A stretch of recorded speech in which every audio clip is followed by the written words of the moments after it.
The turkey was still steaming when my mother told me to leave. I was standing near the table, carving knife in my hand, waiting for her to say something nice, anything. Really. The lights from the Christmas tree blinked across her face, soft colors that couldn't touch the sharpness in her voice.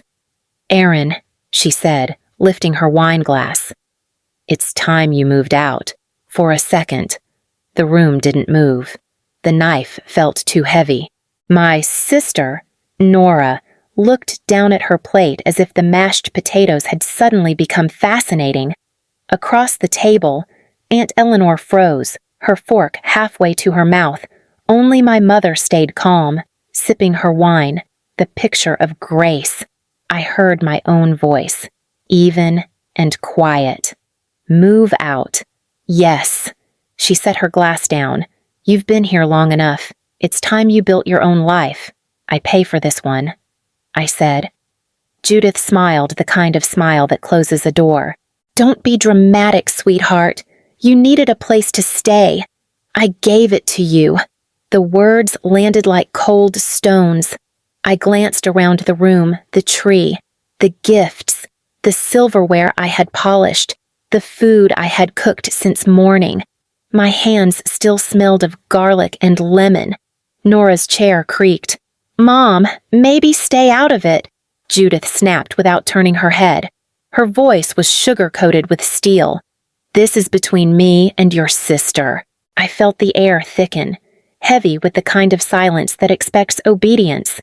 Judith cut another slice of turkey, perfectly composed, as if nothing had happened. "You said you wanted peace this Christmas," I said. "Does this count?" She didn't look up. "Peace doesn't mean letting you treat this house like yours." I stared at her. "The mortgage company sends the bills to my email." Judith's knife paused in midair. Then she laughed softly, a sound that didn't reach her eyes. "Money isn't everything, Aaron. You still live under my roof." Aunt Eleanor whispered my name, a warning or maybe a plea. I couldn't tell which. I placed the carving knife back on the tray. "So that's what this is about. Ownership. It's about respect," she said. Nora's voice cracked. "Can we not do this right now?" Judith poured herself more wine. "I'm just setting boundaries." "She can't stay forever." "Boundaries," I repeated. The word tasted bitter. Outside, snow pressed against the windows. Inside, I couldn't feel the warmth anymore. Judith raised her glass toward me, her expression almost gentle. "You'll thank me one day. You'll understand." I met her eyes. "I already do." Her hand stilled. The silence stretched, a taut wire between us. Then I pulled out my chair and sat down, the sound scraping through the room. "Eat," I said quietly. "You wouldn't want the food I paid for to get cold." No one moved. The tree lights flickered once, casting a faint red glow over her face. For the first time, I saw something flicker there too, not guilt, not anger, just certainty. That was the moment I knew the house was already hers again, a year before that dinner. My phone rang while I was sorting laundry in my apartment. It was a Sunday, quiet except for the hum of the heater. When I answered, I heard my mother crying hard, uneven sobs that didn't sound like her. "They're going to take the house." "Aaron," she gasped. "The bank sent a final notice. I can't fix it this time." I stood frozen, a shirt clenched in my hand. "How much are you behind?" "3 months," she said between breaths. "I thought I could catch up once I found another job. But nothing's worked out. I thought you had savings." Her silence stretched, then cracked. "I used them, for bills, for groceries, for Nora's tuition. You told me you were fine." "I didn't want to worry you," she said quickly. "You've got your own life, but now it's gone too far." I don't know what to do. In the background I could hear the muffled sound of the television, Nora asking something, the sound of a door closing. My mother lowered her voice. "If I lose this house, your father's memory goes with it." The words hit me harder than the number she owed. "I'll come over tomorrow," I said. "Aaron, no, you don't need to." "I'm coming," I cut her off. When I arrived the next day, She was waiting at the kitchen table, surrounded by unopened envelopes stamped in red. Nora was at class. It was just us. I didn't mean for it to get this bad, she said, eyes swollen from crying. I opened my laptop. You're 3 months late. That's nearly $4,000. Her voice cracked again. I'll pay you back. Every penny. I nodded slowly. You won't need to. I'll move back in. I can cover everything until you're back on your feet. She reached for my hand, tears slipping down her face. You're saving me. Sweetheart, you're my hero. I believed her. The first month back home, my mother cried with gratitude every time I paid a bill. Once I get a new job, I'll give you back every cent, she'd promise, resting her hand on my arm. I believed her then. I wanted to. By the second month, she stopped mentioning work entirely. When I brought it up, she sighed as if I had accused her of something. It's impossible for someone my age, she said, pouring herself coffee. You wouldn't understand. I understand that rent doesn't wait, I replied. Her lips tightened. You've become very cold since moving back. Nora would step in, voice soft, eyes tired from studying. Aaron, she's trying. Don't pressure her. I'm paying her mortgage. Nora, I said, that doesn't mean you have to be cruel. My mother cut in. Some things are more important than money. The conversation ended there, always with that same line. The next day, she asked me to buy a new face cream, the one with collagen, not the cheap kind. It's nearly $100, I said. You can afford it. You make good money. I bought it anyway. Soon she was hosting dinner parties again. You'll cook, won't you? She said one Friday afternoon. You always make the best roast. I've been working 10 hours a day, I reminded her. Oh, Aaron, she said sweetly. It's only family. That night, as her friends laughed in the living room, I washed the dishes alone. One of them called out, Your daughter's such a blessing. Judith. My mother's voice floated back, cheerful and polished. She's just helping until she gets back on her feet. I stopped scrubbing the pan. She said it like I was the one who needed saving. Later, I tried to talk to her again. I'm covering more than half my income here. Groceries, utilities, your phone, even Netflix. Judith turned the television volume up a notch. You always were dramatic, she said. Why can't you just be happy we're together? Nora sat on the couch, silent. When I caught her eye, she looked away. By the 4th month, the word help had disappeared completely. Now, everything was an expectation. If the coffee brand was wrong, it was my fault. If the Wi-Fi slowed, I was using it all up. If a light bulb went out, she'd shout, What do you even do in this house one night?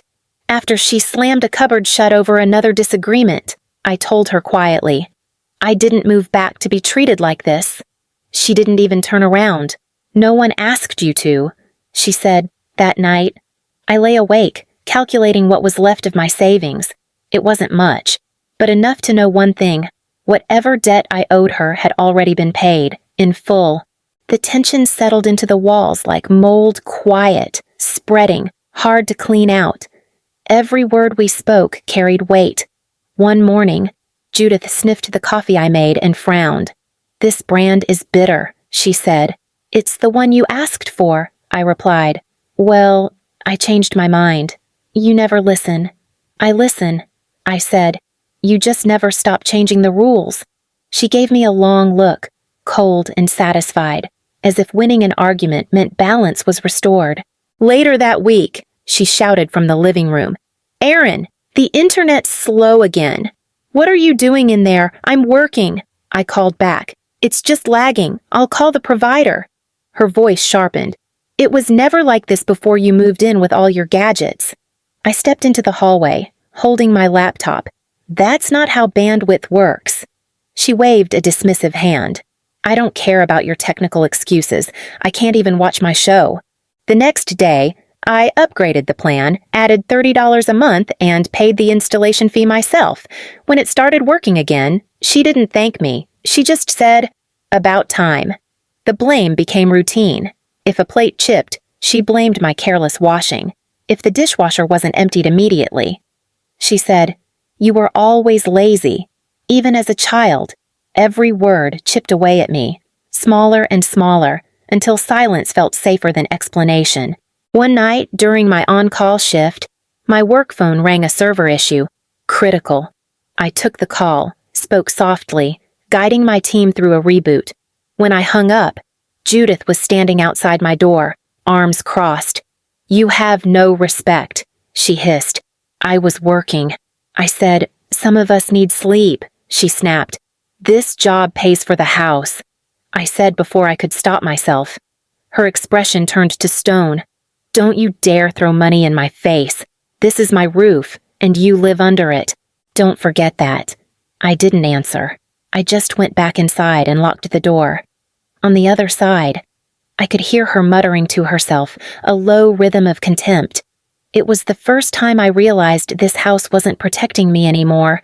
It was consuming me. By Christmas, the house felt colder no matter how high I turned up the heat. Judith had been quieter than usual all day, moving through the kitchen with the precision of someone rehearsing a performance. Nora helped set the table, glancing at me only when she had to. I tried to believe we could get through one dinner without another fight. When everyone finally sat down, I carved the turkey I'd spent hours preparing. Judith raised her glass, smiled at Aunt Eleanor, and said, "To family and to new beginnings." Her eyes flicked to me when she said it. I placed a slice of turkey on her plate. You could just say, "Thank you for dinner." She took a bite, chewed slowly, and then said, almost gently, "You need to move out." The sound of silverware stopped. The faint music from the radio filled the silence. I put my fork down. "Now, it's not sudden," she said. "I've been thinking about it for a while. While I paid the mortgage, I asked." Nora's voice trembled. "Please, don't start." Judith turned to her. "Sweetheart, it's not your concern." I looked straight at my mother. "You want me gone from the house I've been keeping afloat." Judith shrugged. "You've overstayed your welcome. It's time for you to build something of your own." "I did. You called me back here." She smiled faintly. "Don't rewrite history." "Aaron, you moved in because you wanted to." Aunt Eleanor cleared her throat. "Judith, maybe this isn't the right time. It's the perfect time." Judith interrupted. "Christmas is about truth." "Isn't it?" I stared at her. "Truth. You spent $2,000 on jewelry last week. The electricity bill nearly bounced. Her fork froze in the air.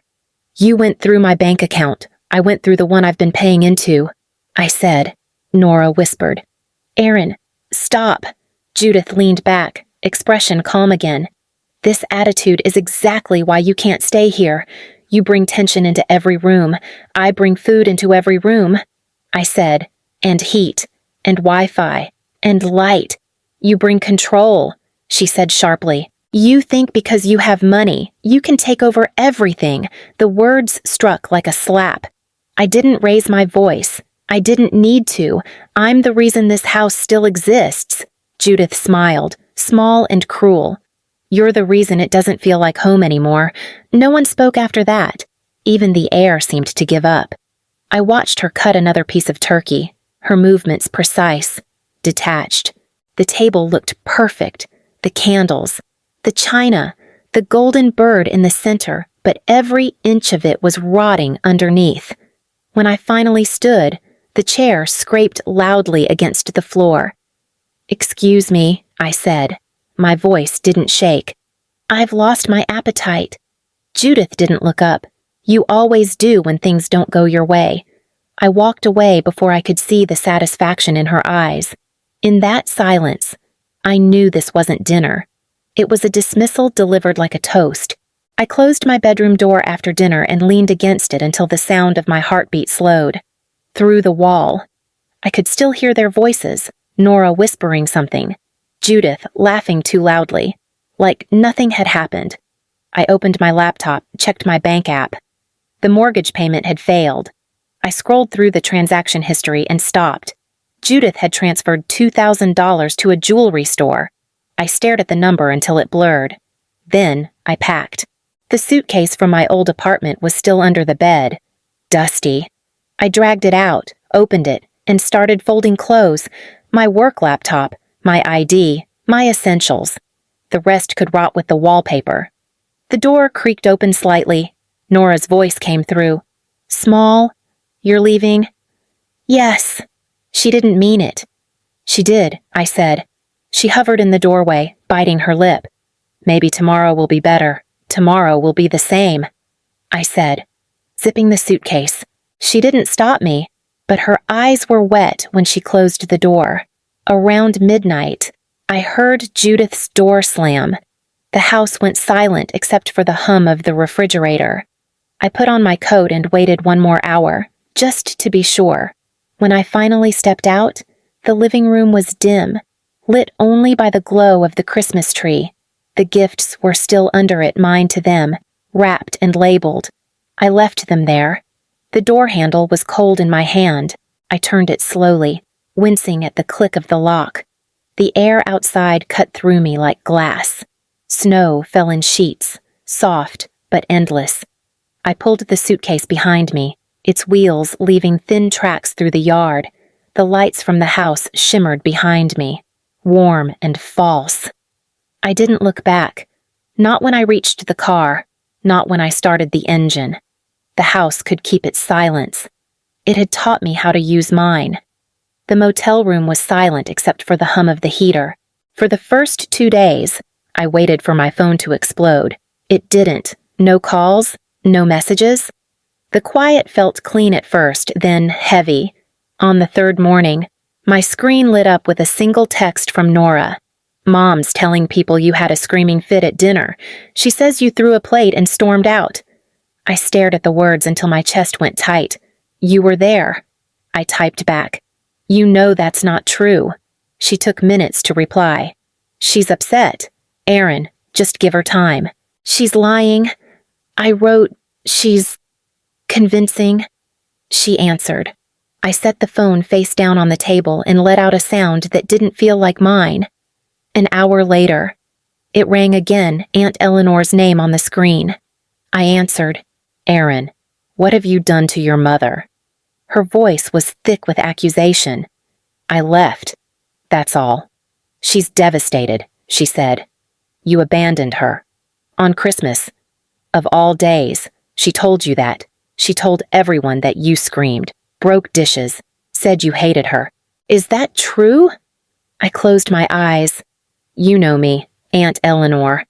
I know your mother, she said sharply. And she's heartbroken. I paid her mortgage. I said, I paid her bills. You don't talk to family about money, she snapped. You talk about love. The line went dead. That night, I sat on the edge of the bed, the TV flickering without sound. The version of me she'd created angry, unstable. Cruel was spreading faster than the truth ever could by the 4th day. My grandmother left a voicemail, tearful and pleading. Be kind to your mother. Sweetheart, she loves you. My cousin Caleb sent a one-line text.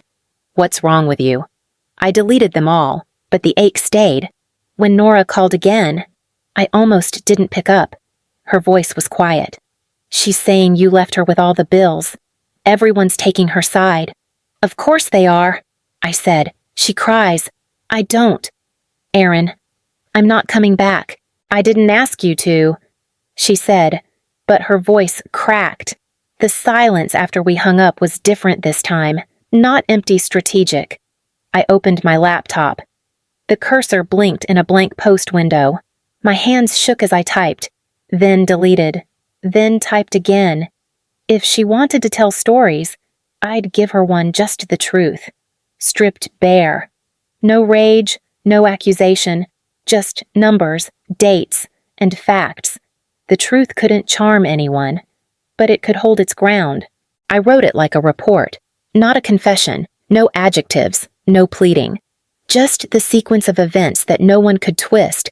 About a year ago, my mother was in danger of losing her home. I gave up my apartment and moved back to help.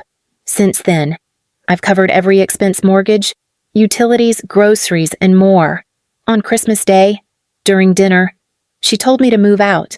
I left quietly that night. I'm safe. I wish her the best. That was all. No bitterness. No name-calling. Only facts that could be verified by the bank. I hovered over the post button, hearing her voice in my head. You'll thank me one day. Then I clicked publish.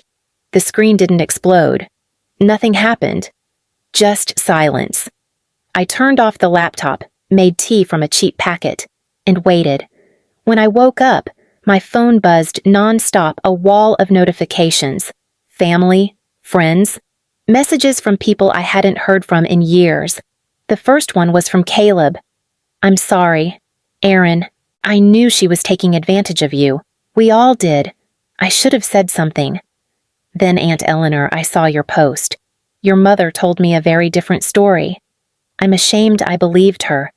Please forgive me. Her apology tasted hollow, but it was still an apology. Nora texted next. Mom saw your post. She's furious. She's calling everyone, saying you're lying to make her look bad. I didn't lie. I wrote back. You just made everything worse, she said. I didn't answer. When I finally opened the post again, there were dozens of comments. Some people defended her. There are two sides to every story, but most were different.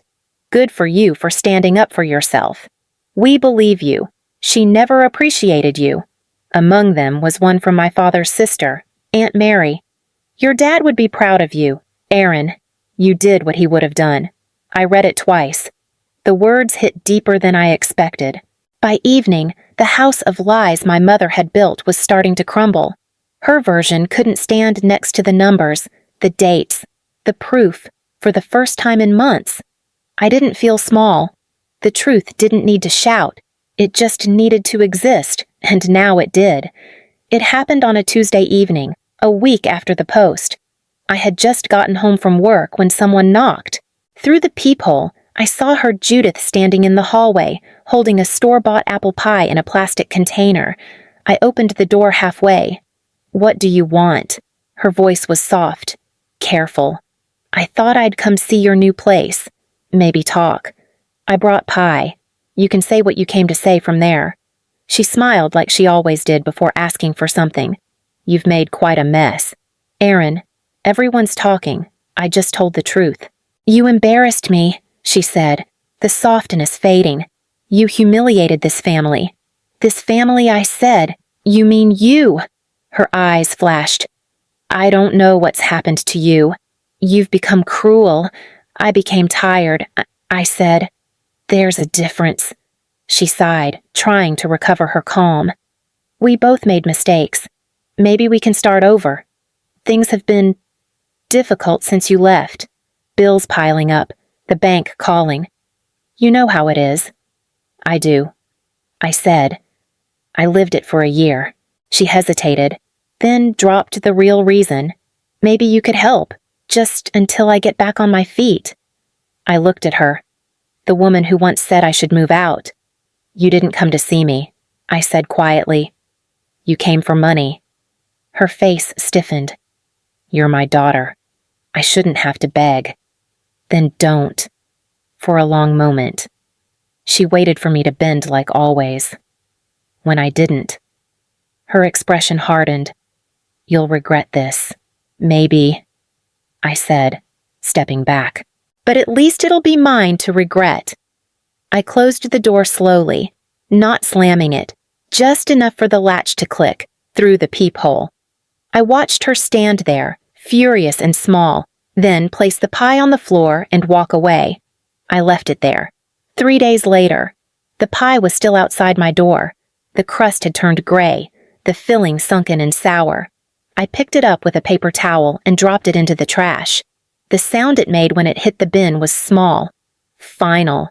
That morning, Nora texted, "Can we meet for coffee?" We met at a cafe near my office. She looked thinner, eyes shadowed. She's getting worse, she said quietly. Now that you're gone, she blames me for everything. She needs someone to fight with, I said. Nora stirred her drink. Not looking at me, I didn't defend you when she lied. I just wanted peace. You believed the story that made life easier, I said. I used to do that too. She nodded slowly. I think I'm ready to leave. I reached across the table, touched her hand. When you are, I'll help you pack, for the first time. She smiled, not out of habit, but relief. She says you've changed, Nora said, that you're cold now. I'm warm enough for myself, I replied. We finished our coffee in silence. Outside, the city moved, ordinary and distant. When I got home, sunlight filled the apartment. The air smelled of the coffee I liked, the expensive one she used to call wasteful. I made a cup and stood by the window, listening to nothing but quiet. On the counter, the space where the pie had sat was empty, clean. I set my mug down and breathed in, steady and full. Every sound in the room was mine. Every silence, too.